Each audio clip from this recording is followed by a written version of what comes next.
Deixa eu achar aqui. Você. Já teve algum dia que você trabalhou, ralou? Aí quando você pôs a cabeça no travesseiro, falou, meu, ficou faltando um monte de coisa para fazer e não fiz. Já aconteceu isso com você? Ah, bom, estou mais tranquilo, achei que era só comigo. E você fica bem? Não, quando passa isso, você se queda bien, quando isso eu chamo de instável. Por exemplo, Samuel está com o meu celular, são 3.000, quantos e-mails você lê, Samuel? Eu? Não, o meu. 1.100, ela vai acertar? 3.100. Eu acho que é mais. 3.184. Isso me dá uma instabilidade fora de série. Mas o dia continua. Ele amanhece e eu tenho que vir aqui, eu tenho que ir ali, e todo mundo tem os seus afazeres. Portanto, essa sociedade é evolutiva. Nós temos que seguir. Às vezes sem ler e-mail, às vezes escolhendo prioridades. E quem fica parado é poste. Quem gosta de passado é museu. Então, eu digo que correrá sérios riscos quem ficar esperando para ver o que acontece. E, portanto, a adaptação a essa realidade é uma questão de sobrevivência. O mundo mudou, o Brasil mudou. Certamente, o caminho que me trouxe aqui, que trouxe os profissionais mais experientes até para conquistar um lugar no sol, é diferente de vocês que vão estar começando essa carreira. Os desafios são diferentes. Alguns sonhos acabaram. Um deles é que você vai achar um emprego numa empresa que vai pagar um super salário para vocês, que vai ter gente saindo pelo ladrão. Aqui tem um exemplo. Tem uma faculdade de engenharia com 4 engenheiros. Coitado desse pessoal, eu tenho admiração, porque é muita aula, é muita coisa para preparar, especialmente se você tem uma universidade a construir. Então, é um grande desafio. E também se ilude quem acha que a competição é só dentro do nosso próprio país ou nossa próxima região. De qualquer maneira, quem está na iniciativa privada, achar que os custos definem os preços, também está enganado. Então, eu estou falando de maneira bastante abrangente, pensando que os futuros geógrafos vão trabalhar na iniciativa privada, vão fazer um concurso, vão trabalhar na minha universidade, vão trabalhar em qualquer, ou vão dar aula, enfim.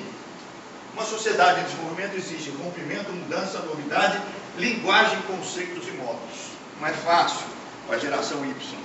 Grande parte de vocês aqui é chamada geração Y, a que chegou depois de 1980. Uma geração que não tem muita bandeira, uma geração que tem um crescimento, experimenta um crescimento tecnológico muito grande, sabe mexer num smartphone como ninguém, mas talvez tenha dificuldade para entender o que é um multicritério ou como o sensoramento remoto pode ajudar no desenvolvimento socioeconômico de uma região, porque vai exigir computação, e não é uma computação tão simples, não é um smartphone. Muito bem.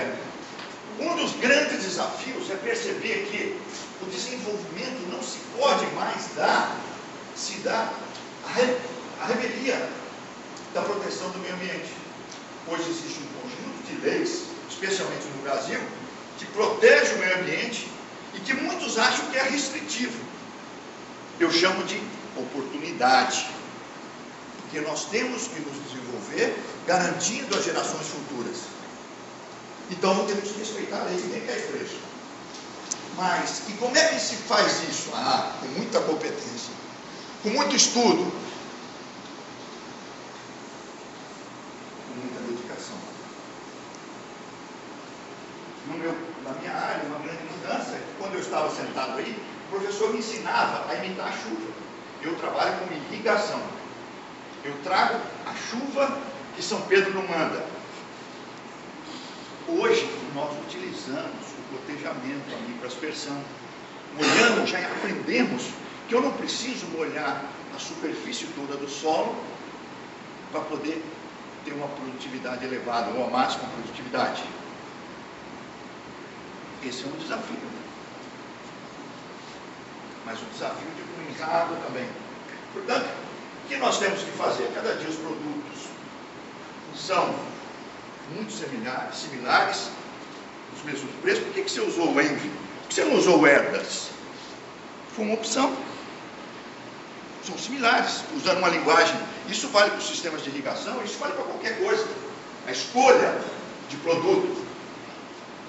E o que eu chamo de empresa, pode ser uma empresa jurídica, ou pode ser você, profissional liberal, que está prestando um serviço, como uma geógrafa que trabalhou com a gente.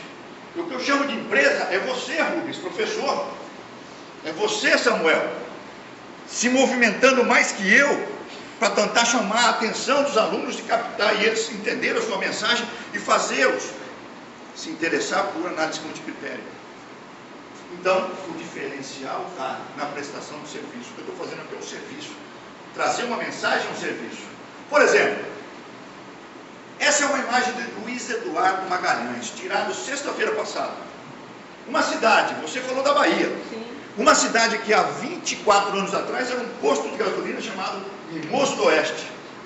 Aí os paranaenses, no primeiro momento, e depois outros gaúchos, no segundo momento, foram para lá. Venderam suas terrinhas aqui, pouco compraram um monte de terra, e foram para lá e usaram a irrigação, e hoje são mais de 100 mil hectares irrigados. A professora Márcia mostrou o exemplo do polo Petrolina Juazeiro.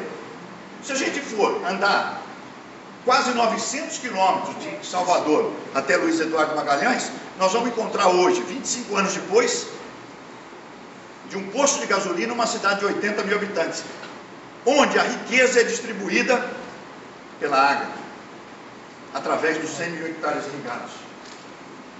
Contudo, porém, tinha chovido à noite, a prova está aqui, esse cara continua irrigando a grama, o outro amigo dele está batendo papo aqui, pôs a mangueirinha aqui, e o trator da prefeitura soltando água aqui, água se acumulando. Isso não é papo para engenheiro, professor. Engenheiro não tem capacidade limitada para convencer como profissional de recursos humanos. Que isso é falta de planejamento, é falta de conscientização, e isso começa de criança. Começa, grande parte, com os professores do ensino lá embaixo, fundamental. O trabalho desse cara é molhar essa grama. Mas choveu, e eu vou dizer mais. Eu estava caminhando. Não deu meia hora, choveu mais. Isso é água, a mesma água que a professora Márcia destacou e faz o desenvolvimento de regiões. Nós não conseguimos convencer determinadas pessoas que a gente tem que ter o uso racional da água. Eu consigo convencer o irrigante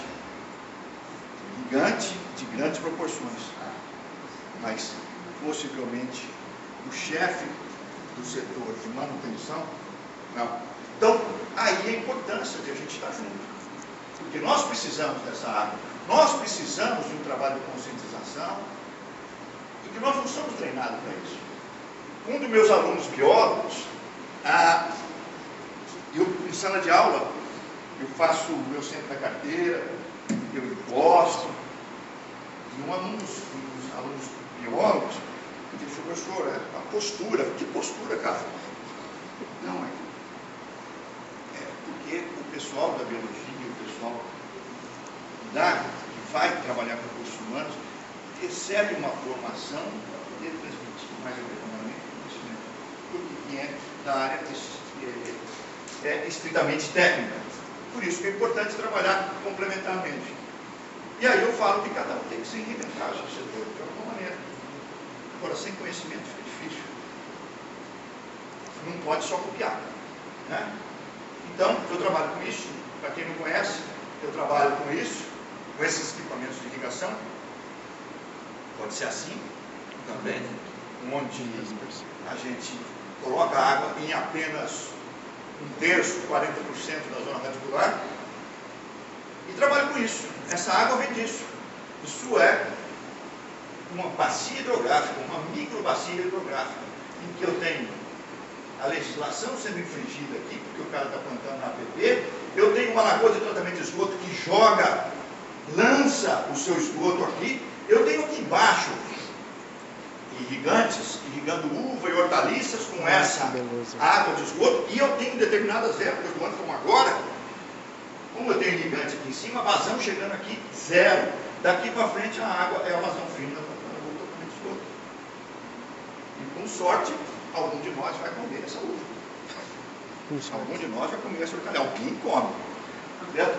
Como é que a gente reverte? Eu tenho zero de mata ciliar e o meio ambiente harmoniza. Isso é sustentabilidade? Não. Isso é coliforme. Isso é como resultado da falta de conservação de solo, nas várias formas, que vai afetar o meu sistema de irrigação, que vai perder condição, efetividade, performance. Muito bem. E a gente usa água em Israel, Petrolina, como foi mostrado, vocês já viram essa imagem, em Goiás, e na minha região, para fazer a produção, para fazer a vida. Água é fonte de vida. A gente usa água em Goiás para poder fazer o lazer, e a água falta em algumas regiões do mundo, como por exemplo a seca que os Estados Unidos enfrentou o ano passado. O problema deles, sorte nossa, o nosso preço dos nossos grãos, que sustenta a economia brasileira, foi lá para cima. Eu tenho amigo americano, mas o problema deles, né? Aí vem esse ano, os caras atrasaram o plantio e não vão colher o que tinha que colher. Por quê? Porque a neve que era para ter acabado, não acabou, continuou. Até acabou, mas chegou em maio. Minha filha morava nos Estados Unidos, ela mostrou assim, foi na janela, mostrou, pegou o notebook, ela viu a grama, aí na semana seguinte, de novo. Aí os americanos não podem plantar, e é a sorte nossa que plantamos soja, milho, fazemos agricultura, trazemos parte do dinheiro para equilibrar nossas finanças. Ou na China, em que a falta da chuva, o atraso na chuva, o solo tudo preparado, não vem chuva, o vento traz, e aí a moçadinha, azar deles, não tem nenhum amigo chinês, né? É o problema deles, né? Sorte nossa que também vendemos grão para eles, né? Muito bem. Aí eu pergunto, o que precisa, eu vou voltar, o que precisa na França para ter um congestionamento de caminhão? Um metro de neve. O que precisa no Brasil? Uma superprodução agrícola de 186 milhões de toneladas, como nós assistimos esse ano. Opa, aí a logística está falhando. Então, nosso país não está sabendo dar resposta aos ganhos de produtividade que alguns setores têm incorporado. E isso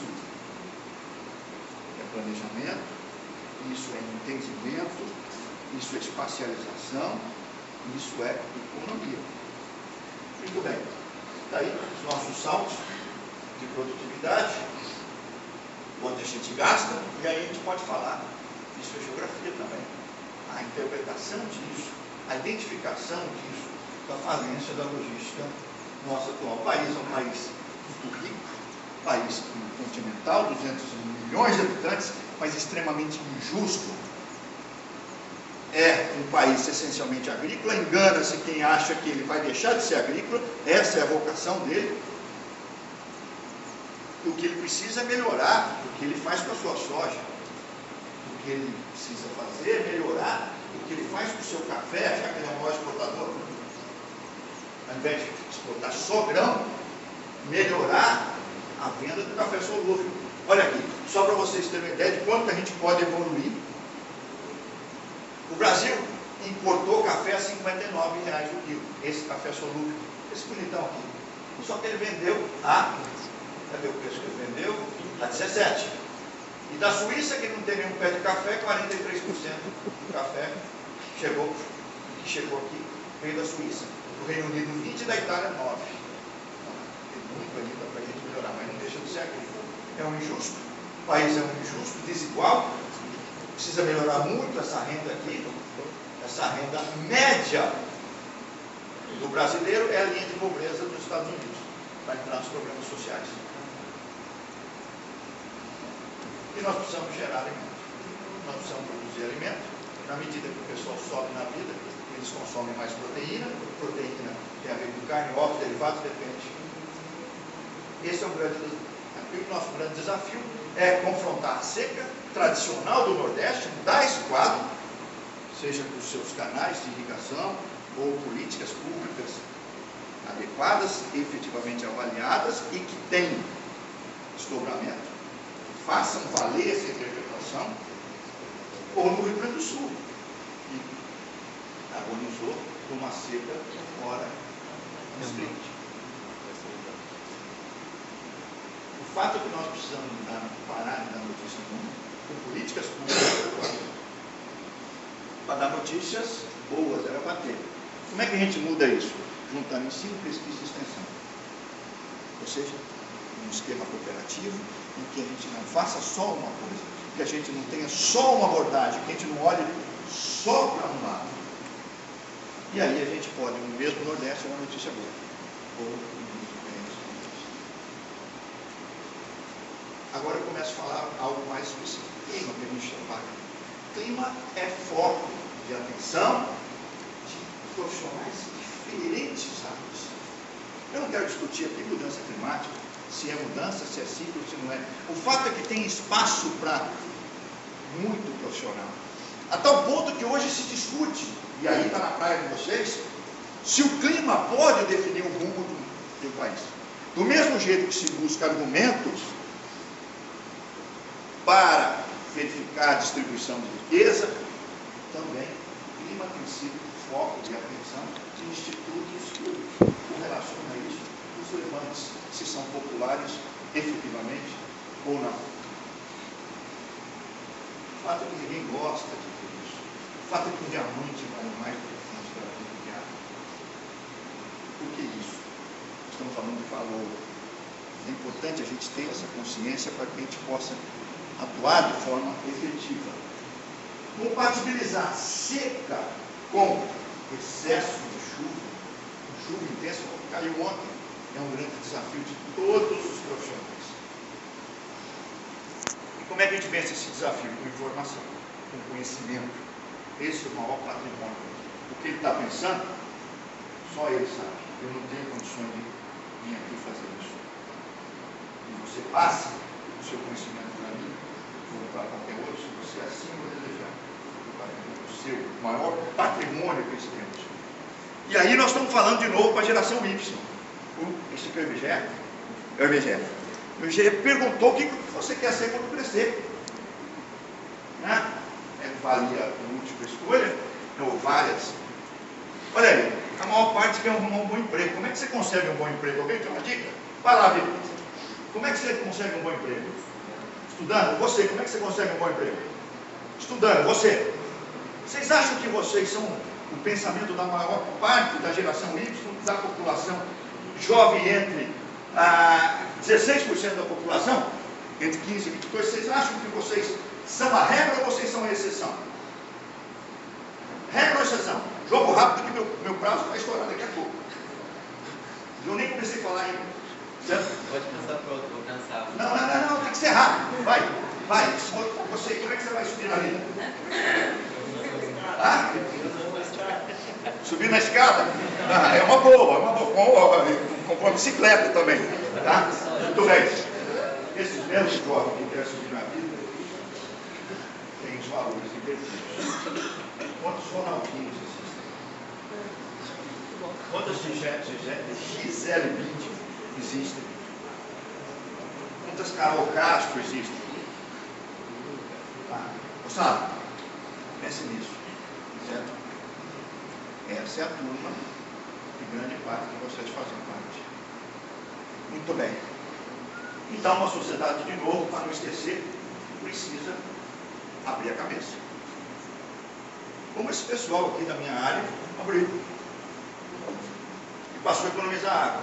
Da minha parte, na minha equipe, a gente conduz várias campanhas, essa é a última, para a economia da água, para que a gente possa ter água para todo mundo. Isso é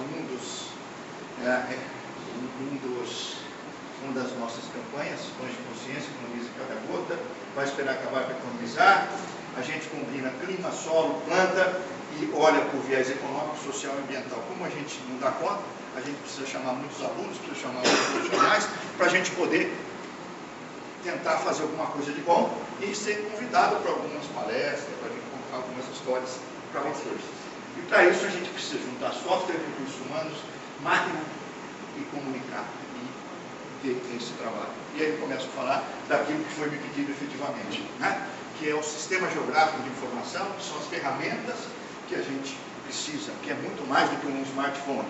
Isso é uma bacia hidrográfica degradada, uma cidade degradada. Cabe geógrafo trabalhar aqui? Eu acho que cabe. Não sou geógrafo, cabe muita coisa para se fazer dentro dessa bacia. Se a gente... eu peguei eu gosto do Willis, que eu aprendi lá onde o Samuel trabalhava, né? Mas pode ser o ArcGIS, pode ser o ERDAS, o EM, né? Uma ferramenta de análise espacial de dados e sensoramento remoto.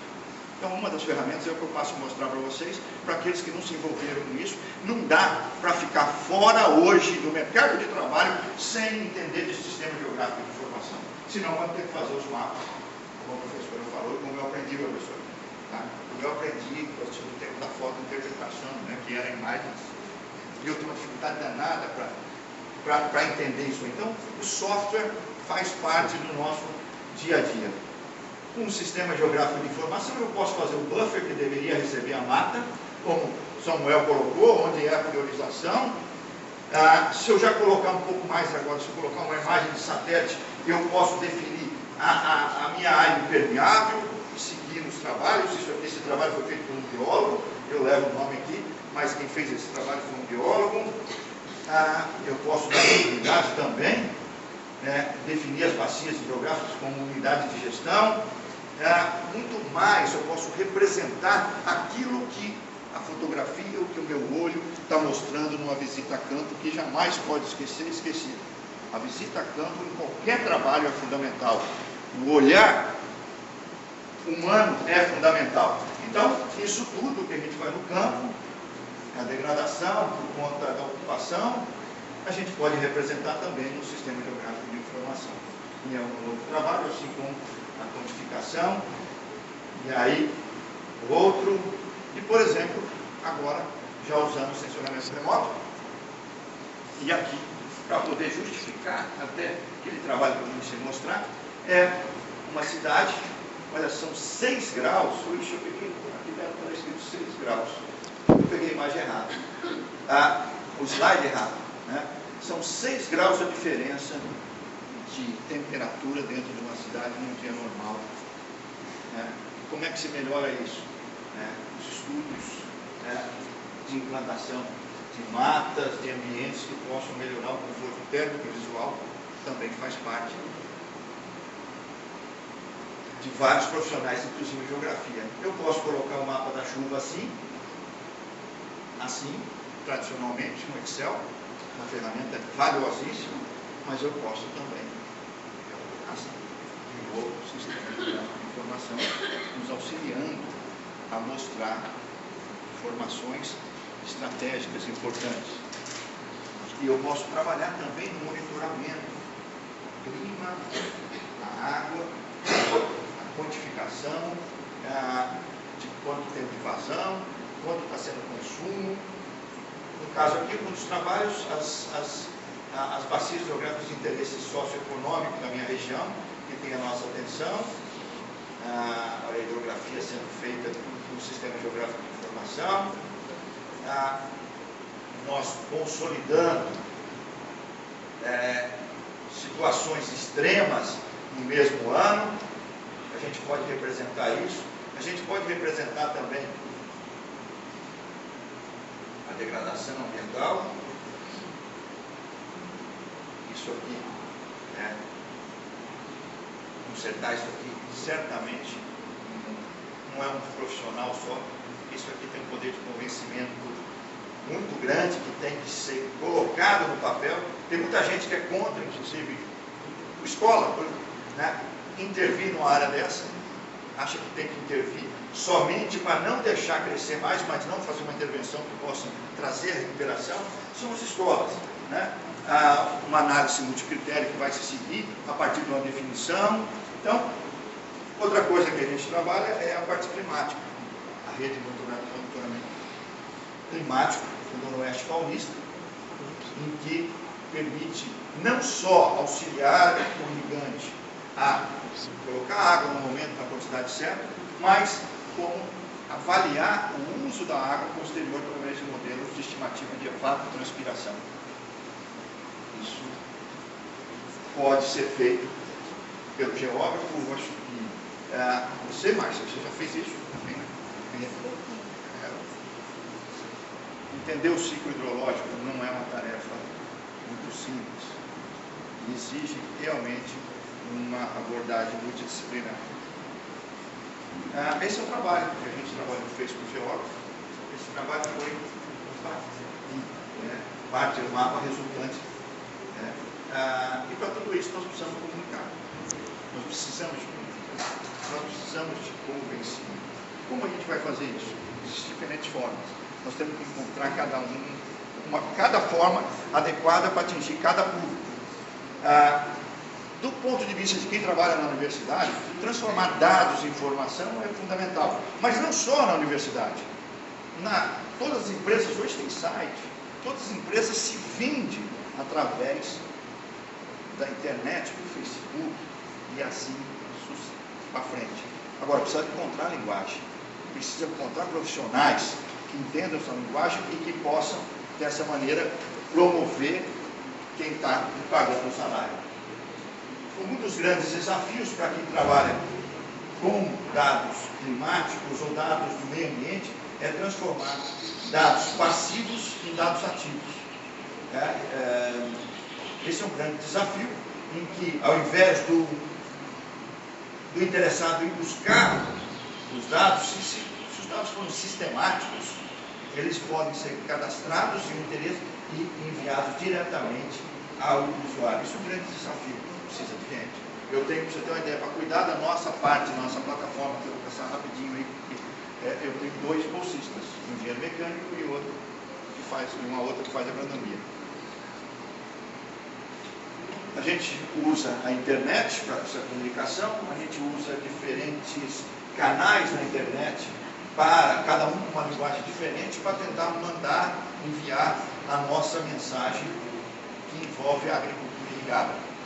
Começamos em 98 e em 2012 nós foram as 2 últimas, uma fanpage institucional e o Pode Irrigar, que é o podcast da agricultura irrigada. Então, com isso, a gente tenta levar a mensagem do uso da água, do desenvolvimento da agricultura irrigada, do desenvolvimento socioeconômico baseado na irrigação. Tem todo um fluxograma, e a gente tenta atingir também a imprensa, atinge diferentes segmentos da sociedade. Com isso, aqui a evolução das mídias, que a gente coloca à disposição. Então nós temos oficialmente essa divulgação, essa comunicação da área de irrigação com o meio exterior, ela é feita através de um projeto de extensão que ganhou corpo em 2005. Então, canal de conteúdo, com a linguagem própria, em PHP, blog, YouTube, grupo de discussão, canal Clima, que é um canal essencialmente de dados, podcast e fanpage. E com isso a gente atende diferentes públicos, né, sobre o que a gente faz e a importância. Para nós é importante a democratização do conhecimento e da informação. Isso é fundamental. Tá? E a transparência, nós somos sustentados pelo dinheiro. E a transparência de atos. A imprensa tem acolhido a gente, então a gente também, esses bolsistas, tem a função de buscar o que a imprensa falou da gente. A gente vê o que está dando ressonância, o que está ecoando, o que está tendo aceitação, e aquilo que a gente julga importante e não tem não tem o feedback, nós reavaliamos para ver se é problema de linguagem ou você não está nem aí. Você também, você está, por isso que ninguém leu, por isso que ninguém se interessou, por isso que o jornal, nós não fizemos o jornalismo. Então, agora tem coisas que efetivamente não despertam interesse. Aqui eu vou falar dos jovens, eu relutei o que deu para entrar institucionalmente no Facebook. Até que não deu mais. Os bolsistas do ano passado me convenceram. Nós entramos e eles estavam certos. Então nem sempre a gente está certo, o professor não está comentando. Eles estavam certos, porque qual foi o resultado disso? A partir de 16 de setembro, quando nós entramos no Facebook, o que nós tivemos? Tivemos uma dinamização de todos os outros canais, nós tivemos um fluxo maior da presença feminina, hoje 43% do nosso fluxo é feminino, e derrubamos a média de idade dos nossos internautas que nos visitam. Isso foi importante. Então nós estamos comunicando para um público maior. E algumas coisas. Se você vai no Facebook, essa era a estatística anterior. Você vai no Facebook e agora mudou a estatística. Aí está escrito assim, então a taxa assim, para facilitar o acesso, não sei quem é, porque eu não dei conta de buscar a estatística do ano todo com a nova plataforma dos caras.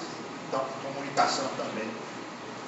Importante para a gente se facilitar para quem? Às vezes quem está acostumado, então a gente tem que ter muito cuidado com essa situação. O que a gente faz?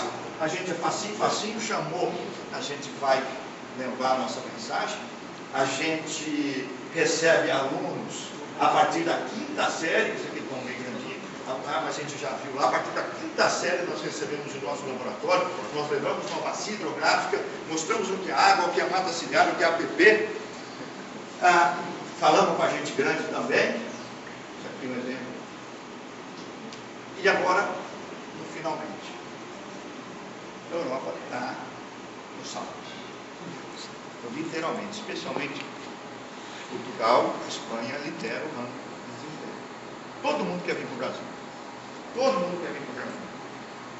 E há controvérsia em relação a isso. Tem gente que defende a importação de profissionais, porque com o argumento de que aumenta a competitividade dos diferentes setores que estão inseridos.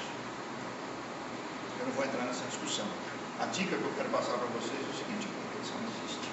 Muita gente quer vir. Antes dos 8 meses era o prazo para você legalizar a entrada de um profissional no país. Hoje, o Itamaraty fez um fast track, acho que já está ali, ou não, deixa eu ver. Já fez um fast track, então hoje você consegue trazer profissionais de diferentes países, especialmente europeu, rapidinho para trabalhar aqui. Sem maracutaia, sem subterfúgio, como se fazia com os engenheiros, com os profissionais. Ele vinha como turista, ficava 6 meses, depois ia visitar a família e voltava como turista de novo. Então, essa concorrência, para mim, só tem um jeito, e nós brasileiros, eu sei que eu estou falando com a comunidade, nem todos são brasileiros, mas só tem um jeito de a gente preservar o nosso desenvolvimento. É isso que eu estou fazendo aqui hoje.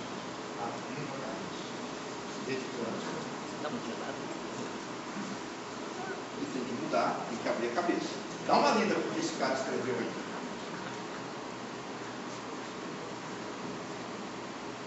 Aí eu pergunto: quem não tem celular nessa sala, levanta a mão. Você pode fora aqui. Nós chamamos de aula online. Vamos jogar ela fora. Certo? Vamos jogar. E se eu não vou perguntar, mas se eu perguntar quantos tem 2 chips, 3 chips, é capaz de encontrar metade da sala. Tá? Então, nós temos que ter muito cuidado quando a gente faz previsão. Nós temos que estar aberto. Esse autor aqui, Silva, é um sobrenome difícil de identificar, mas ele existe, tá? Uma sociedade contemporânea está sendo remodelada através de uma intensa revolução tecnológica que tem como ferramenta primordial as tecnologias de informação. Então a gente tem que estar atento efetivamente às tecnologias que aparecem e não ser refratários a ela. Muito bem. De novo, para não esquecer, é preciso inovar, não dá só para copiar, é preciso criar, de se reinventar, o que a gente faz. Do nosso lado, nós democratizamos e damos transparência à informação, ao conhecimento e ao assunto. Quanto mais gente entender que é ligada de água, de clima, melhor para o uso da água, o maior bem que nós possamos, de fonte de vida. Se alguém quiser, esses são os diferentes canais, mas não se preocupe, basta digitar aí no Google Unesp Irrigação, nós somos a primeira página do Google inteirinho. A irrigação, nós estamos na primeira página do Google. E aí, mas tem telefone também, tá? Temos telefone, temos Skype, tem um carinha que fica lá com o Skype ligado, temos e-mail. Eu quero terminar com essa mensagem. A importância de a gente fazer as coisas que a gente gosta, de uma boa alimentação, para que a gente possa colher o resultado e também seja prazeroso. E não sou eu que falei, não, né? E não sou eu que falei, foi esse carinha aí. Né? E dá para fazer diferente. Isso aqui é o mesmo, esse é o Rio Paraná. Onde agora nós estamos construindo aí uma nova ponte para poder passar o trem, o carro, enfim, isso aqui é na usina hidrelétrica do Uruguaiá, é o Rio Paraná. E vai. É isso, gente. Muito obrigado, foi um prazer estar aqui.